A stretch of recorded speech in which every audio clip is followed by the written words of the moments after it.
वो एक प्रिंसिपल है जिस प्रिंसिपल का नाम है आर्किमेड्स प्रिंसिपल। प्रिंसिपल का नाम है आर्किमेड्स प्रिंसिपल।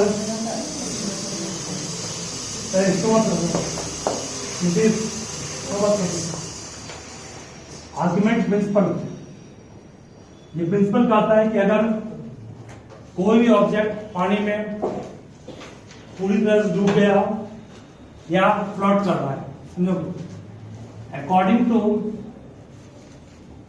दिस प्रिंसिपल, इस प्रिंसिपल के according, if an object partially मतलब क्या होता है? आंशिक रूप से। आंशिक रूप से का मतलब हुआ जिसका कुछ भाग, ठीक है, पूरा भाग नहीं, कुछ भाग। According to this principle, if an object partially और कंप्लीटली मतलब क्या होता है? पूर्ण रूप से। पार्शियली मतलब आंशिक रूप से, आंशिक मतलब कुछ भाग, कंप्लीटली मतलब पूरा भाग। इफ एन ऑब्जेक्ट पार्शियली और कंप्लीटली इमर्स्ड मतलब क्या होता है? डूबना। इन ए लिक्विड, एक लिक्विड में डूब गया, देन बायोंट फोर्स, तो उस पर जो बायोंट फोर्स लग रहा है इज इक्वल टू, वो इक्वल होगा किसके? Equal to the weight of liquid displaced, equal to weight of liquid displaced. मतलब वो ये क्या बोलना चाह रहा है? मान लिया जाए, ध्यान से समझो क्या बोल रहा हूं मैं। एक आपके पास कंटेनर है, नीचे एक बीकर है, एक बीकर है, मान लो पानी यहां तक भरा हुआ है, पानी यहां तक क्या फिल्ड है, सपोज को पानी इस लेवल तक क्या पूरी तरह से फिल्ड भरा हुआ है, ठीक है। एक ऑब्जेक्ट तुम डाले इसमें, ऑब्जेक्ट मान लो पूरी तरह से क्या हो गया? डूब गया।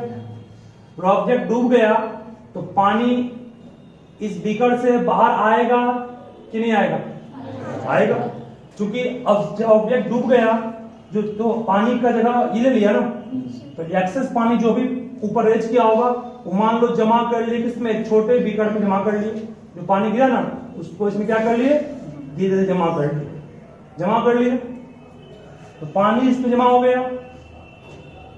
तो पानी जो जमा होगा उसको मान लो उसका मास आया 5 केजी। कितना भाई आया? 5 केजी। पानी का मास कितना आया? 5 केजी। 5 केजी मास आया तो वेट कितना होगा पानी का? 5 गुना 10 होगा। Weight equal to mass into g होता है। जी का मतलब डब्ल्यू equal to m into g का पड़े हो ना, मास 5 पे जी का मान 10, दैट मीन्स वेट कितना आ गया? 50 न्यूटन आ गया ना। इसका मतलब ये हुआ कि ऑब्जेक्ट पर पानी कितना बायोंट फोर्स आया होगा? 50 न्यूटन। मतलब जितना वेट डिस्प्लेस्ड लिक्विड का होगा, डिस्प्लेस्ड मतलब जो लिक्विड बाहर निकला या ऊपर उठा, उस लिक्विड को हम लोग का डिस्प्लेस्ड लिक्विड कहेंगे, उसका वेट जो होगा उसके बराबर बायोंट फोर्स काम करेगा, ठीक है। तो डिस्प्लेस्ड लिक्विड कितना केजी? 5 केजी बाहर होगा। 5 केजी बाहर हुआ ना तो वेट कितना हो गया? 5 गुना 10, 50 न्यूटन हो गया, ठीक है। ये आपका कंसेप्ट है कि आप किसी भी ऑब्जेक्ट को पानी में डुबोए हैं तो उस पर बायोंट फोर्स को तुम एक्सपेरिमेंटली निकाल सकते हो कितना लग रहा है, इस आर्गुमेंट प्रिंसिपल। समझ में आया क्या बोले? उस बायोंट फोर्स को निकालने का सबसे बेहतरीन तरीका है एक्सपेरिमेंटली। आप एक मान लो कि कंट्रोल में,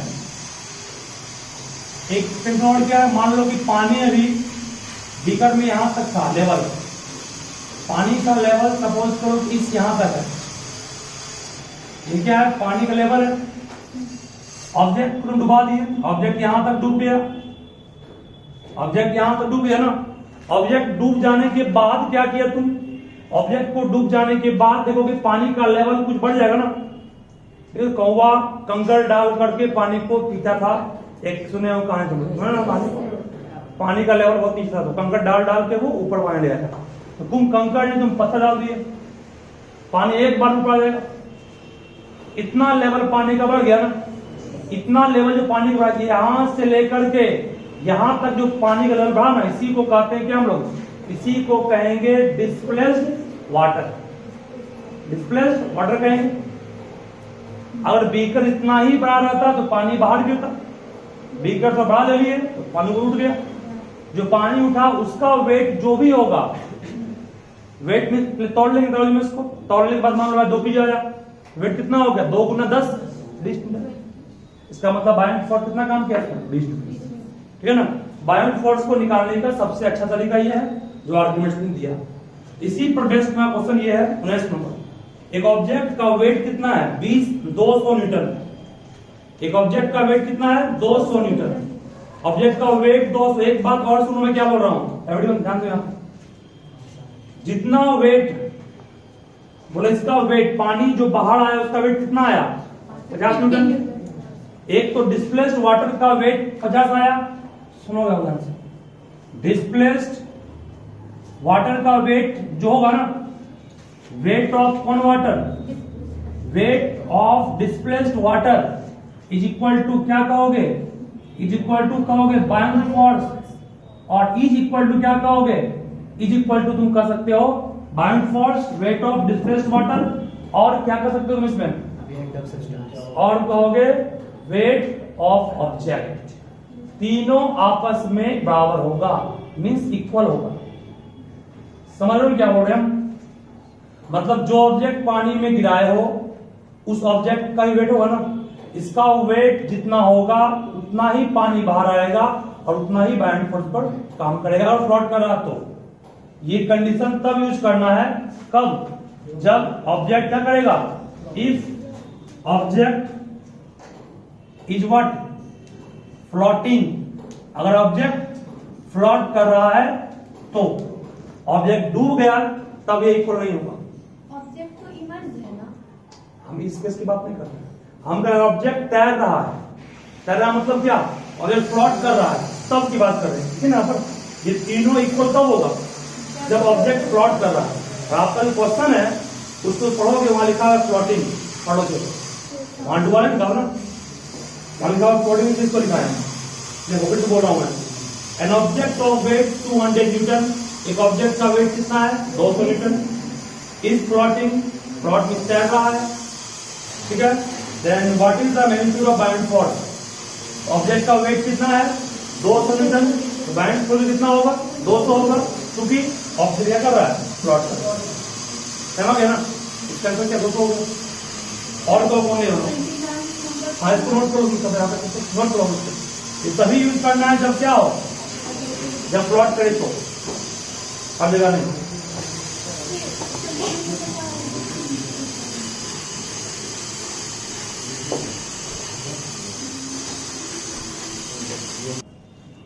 याद कीजिए पढ़ाई थी बायोट फोर्स का एक फॉर्मूला आपको, कोई बोल सकते हो बायोट फोर्स का फॉर्मूला क्या था?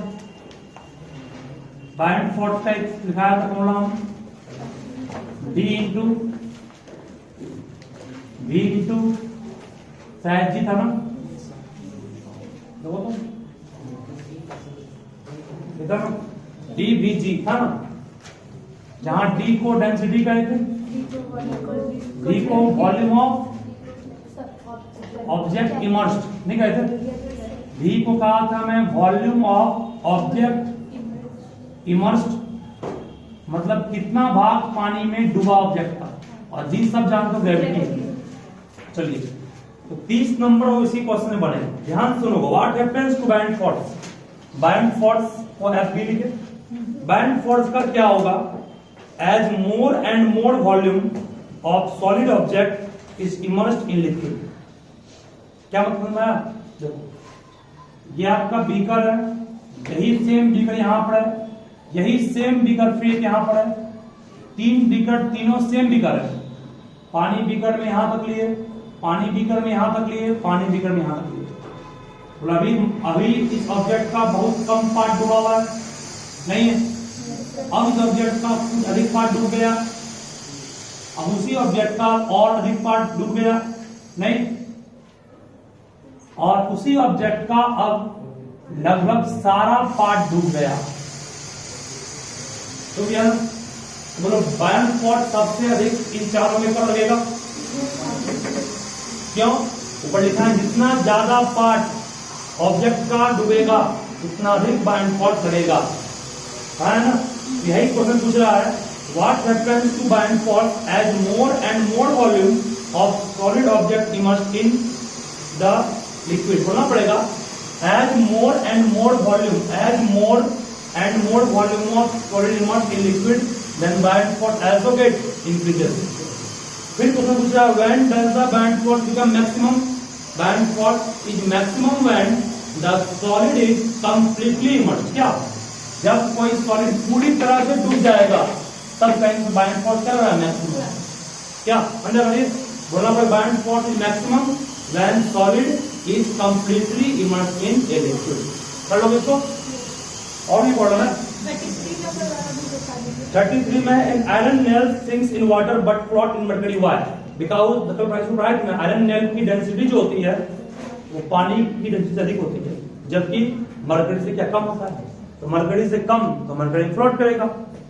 ठीक है, हम कहे जिसका डेंसिटी, आपके पास दो ऑब्जेक्ट है ए और बी, अगर इसकी डेंसिटी कम है इससे ये तैरेगा, इसमें आयरन नेल है, मरकरी है और कौन है वाटर है, और कौन वाटर है, आयरन नेल वाटर में डूब जाएगा, सही बात है, क्योंकि आयरन की डेंसिटी अधिक होती है वाटर में, लेकिन मरकरी में आयरन नेल तैरेगा क्योंकि मरकरी की डेंसिटी अधिक होती है आयरन नेल से। ना ऐसे भी आपको लिखा है आरडी ऑफ वाटर इज 1 होता है, आरडी ऑफ मरकरी 19.6 होता है,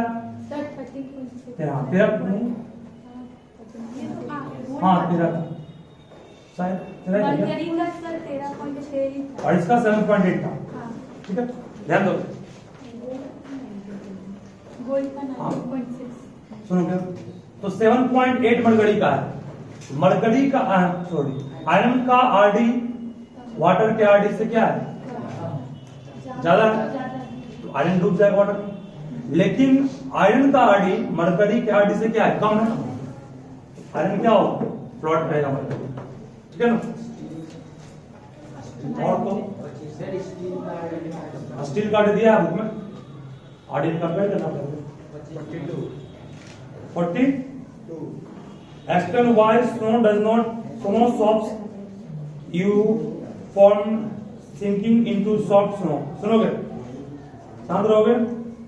explain why snow shoes stop you from sinking into soft snow. देखो स्नो मीन्स सब जानते हो क्या होता है, आप जब बर्फीले क्षेत्र में जाते हैं, बर्फीले क्षेत्र में जाते हैं तो जूते को जो पहनते हैं ये जूता नहीं होता उसका जूता अलग सा होता है, उसका जूता थोड़ा ज्यादा बड़ा होता है। क्यों? क्योंकि स्नो जो आपका होता है, नहीं तो अगर आप वो जूता नहीं पहनेगा तो आपका पैर स्नो में क्या डूब जाएगा, सिंक कर जाएगा। तो स्नो क्या होगा, बात नहीं। हम लोग प्रेशर इक्वल टू पढ़े हैं एफ फोर्स बाय एरिया, पढ़े ना, जूते का एरिया बढ़ गया तो प्रेशर घट गया, और जब प्रेशर घट गया तो आपका स्नो में आपके पैर को डूबने से बचाएगा कौन, ये शूज। ठीक है ना, इसका आंसर होगा, बोलना पड़ेगा because snow shoes has large area that is why it causes less pressure on the snow and stop us from sinking into the. ठीक है ना, और को मैं पढ़ रहा हूं आरडी याद करना पड़ेगा, आरडी याद करना पड़ेगा, निकालने का फॉर्मूला भी डेंसिटी से आएगा, फिर तुम डेंसिटी याद करना पड़ेगा, याद तो करना ही पड़ेगा। तो डेंसिटी भी तो याद करना नहीं, एक चीज याद करो, अगर तुम डेंसिटी सुनोगे, अगर आरडी याद किए हो तो डेंसिटी को निकाल लोगे, और ज्यादा आसान याद करना आरडी को है। आरडी में कम अंक है, अंक बहुत कम है, 1 होता है, 3.2 होता है, इस तरह होता है, लेकिन डेंसिटी में 1000 है, 7800 है, इसमें कंफ्यूज कर जाओगे। तो आसान आरडी को याद करना, सुनो कैसे। आरडी का आपको हम लिखा है फॉर्मूला क्या, density of substance by density of water.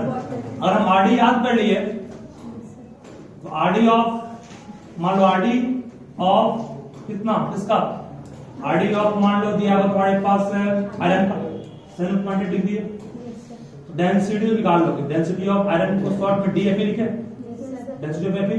Water का पढ़ाई कितना, 1000 kg पर मीटर की पढ़ाई, गुना करेंगे इसको, आ जाएगा अपने आप 7800 kg पर मीटर। आ गया। तो अगर आरडी याद करेंगे तो डेंसिटी अपने आप निकल जाएगा। क्या नहीं इसको kg पर मीटर क्यूब, डेंसिटी का ऐसा यूज kg पर मीटर क्यूब, आरडी का यूटिलाइज होता है सबके साथ। और यूनिट का भी चेंज करेगा, फोर्स को यहाँ मापेंगे मीटर, वहां मापेंगे मीटर में, क्या हार्ट मीटर नहीं होगा।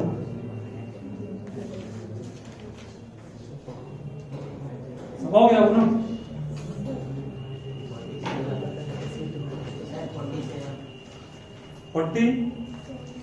Why does a ship made of iron and a steel float in water? इसको ही पढ़ना है।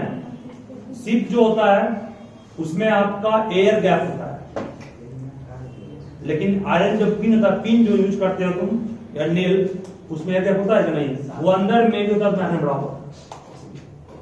एक लोहा का पाइप का हॉलो, एक पाइप में लोहा भरा हुआ था, हॉलो पाइप जो हल्का होता है ना, फ्लोट करेगा without of the presence of air gap.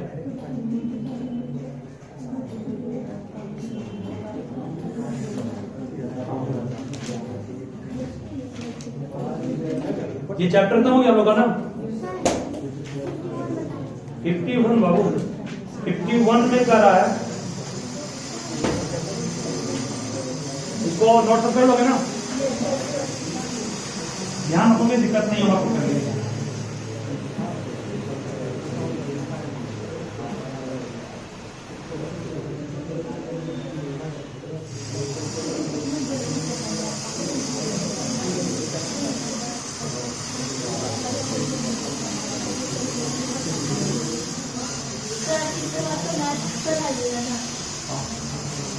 Maithon तो आज ही करते हम लोग खुद लिए।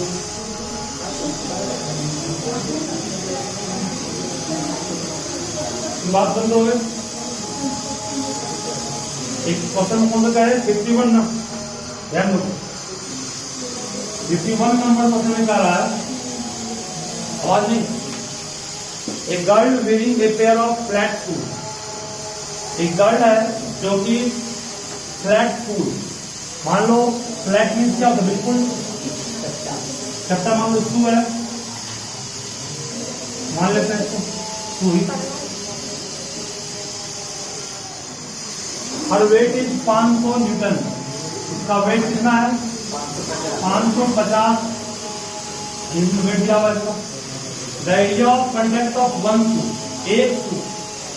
एक शू का एरिया ऑफ कॉन्टैक्ट, एक शू का एरिया ऑफ कॉन्टैक्ट कितना है? 160 मीटर स्क्वायर। किसके लिए? फॉर वन शू, एक शू के लिए, ठीक है। फिर क्वेश्चन में कह रहा है, what is the pressure if she stand on 2 feet? बात नहीं, अगर वो 2 पैर पे खड़ी है तो प्रेशर कितना लगा रही है? तो मैं मान लो, मैं पूछूंगा, मैं अभी 2 पैर पे खड़ा हूं तो मेरे बॉडी का प्रेशर इस अर्थ पे कम काम कर रहा है, अधिक काम कर रहा है? कम काम करेगा ना, क्योंकि प्रेशर का फॉर्मूला पड़ेगा उस स्पॉट लगा एरिया बढ़ गया ना, दोनों पैर लग गया ना, दबाव कम लगेगा। वही एक पैर लगाओगे तो बढ़ेगा प्रेशर, तो पूरा वेट उसी पे काम कर रहा है, इसीलिए एक पैर पर बहुत देर तक खड़े नहीं हो पाता, क्योंकि प्रेशर ज्यादा लगता है, ठीक है ना। सुनोगे तो वो 2 पैर पे खड़ी है, शांत रहोगे, प्रेशर को F बाय A पड़ेगा। F मींस वेट या फोर्स, अभी क्या है ना, वेट कितना है? 550, वेट को ही फोर्स कहेंगे। और एक, सुनोगे यहां से, एक पैर पर खड़ी रहेगी तो उसका एरिया होगा, 2 पर खड़ी है ना, कितना दिया होगा? दोनों पैर सेमी होगा ना, 320 हो जाएगा। ये सीएम स्क्वायर में है ना, सीएम स्क्वायर को मीटर स्क्वायर में चेंज करना सिखाया था। 1 मीटर स्क्वायर में होता है आपका 10,000 सेंटीमीटर स्क्वायर, तो 1 सीएम स्क्वायर में कितना होगा? 1 बाय 10,000 मीटर स्क्वायर होगा। तो बोलो यहाँ पर हम लोग 10,000 से भागा देंगे तो बनेगा 550 न्यूटन बाय 320 बाय कितना 10,000 मीटर स्क्वायर। कोई प्रॉब्लम इसको नहीं है। यहाँ से 1 0 कट गया और ये ऊपर जाएगा ना, ये ऊपर जाएगा तो 550 पर 1 2 3 बाय कितना 32 न्यूटन पर मीटर स्क्वायर। इसी को कहेंगे पास्कल, नहीं कहेंगे पास्कल। तो ये हुआ एक, दोनों पैर पर खड़ी होगी तब निकाले। अब एक पैर करने वाला लेके आएगा तो यहाँ पर 320 ना लेकर के 160 बन जाएगा ना। हमारे ख्याल से चैप्टर खत्म हो गया अच्छे से, सब बनाओगे, सब बना लियो। कौन सा 39 कौन सा 39 वही कुछ नहीं 39 करते हैं। Explain why a white steel belt is provided over the wheels of army tank। देखो देखो बात देखो, आर्मी टैंक देखते हो, आर्मी टैंक जो होता है उसका जो भी बैकेंस होता है, उसके चक्के जो होते हैं वो बहुत चौड़े होते हैं और सिर्फ इस टाइप का बना होता है। क्यों? आर्मी टैंक मड्डी एरिया में मान लो चल रहा है, मड्डी मतलब जहां कीचड़ है, जहां कीचड़ है वहां चल रहा है, तो इसका वेट बहुत ज्यादा होगा ना। अगर इसका ये स्पीड वाइड होगा, एरिया बढ़ जाएगा ना, एरिया बढ़ जाएगा, दबाव कम होगा, दबाव कम होगा तो उसकी गाड़ी जो है वो कीचड़ में फंसेगी नहीं। आप देखते हो कई बार ट्रैक्टर का या ट्रक का, इवन साइकिल का भी कितना बार चक्का कीचड़ में फंस जाता है, क्योंकि उसका एरिया बहुत कम है। एरिया बढ़ा देंगे, एरिया बढ़ा देंगे तो क्या होगा, दबाव बढ़ कम हो जाएगा ना, दबाव कम तो डूबेगा नहीं, फंसेगा नहीं, उसने कीचड़ में देखते हो। आप स्कूल का जो बैग होता है, स्कूल के बैग का स्पीड बहुत चौड़ा क्यों होता है? उसी कारण से बहुत चौड़ा है तो कंधे पे दबाव कम लगेगा, आराम से जा सकते हैं।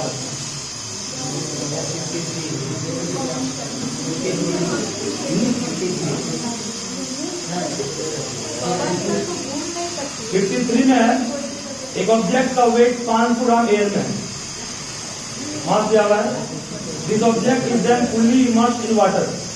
इस ऑब्जेक्ट को पानी पूरी तरह डुबो दिए।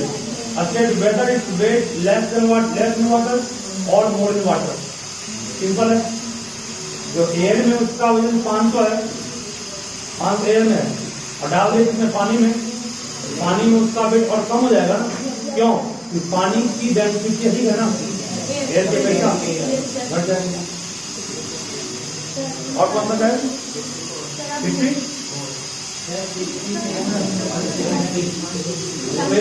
क्यों बोल रहे हो?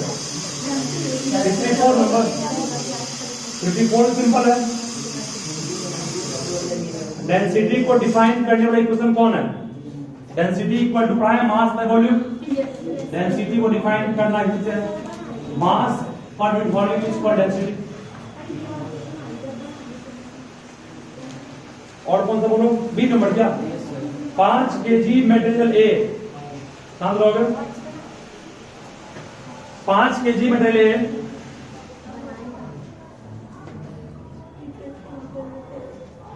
मास दिया 5 kg, इसका उसका वॉल्यूम क्या दिया हुआ है 20 cm3। दूसरा ऑब्जेक्ट बी है, बी का मास क्या दिया हुआ है? मास दिया हुआ है 20 kg और इसका वॉल्यूम कितना दिया हुआ है 90 cm3, which has greater density. निकाल लेंगे, सिंपल सा क्वेश्चन है। Density equal to mass by volume, यहाँ ही मास वॉल्यूम दोनों में बड़ा हो गया। क्वेश्चन कितना सिंपल पूछते हो गया खत्म ना। हाँ सर, आगे जो बच्चा बना था 67 चार ऑब्जेक्ट का आरडी दिया हुआ है। An object is floating in this liquid 1 by 1 with which the liquid the float is maximum volume submerged under the liquid। देखो चार आपके पास दिया हुआ है लिक्विड, चारों का आरडी दिया हुआ है, आरडी ठीक है दिया हुआ है। तो सबसे अधिक आरडी किसका है? आर का है, एस का है, एस का है। देखो बात नहीं,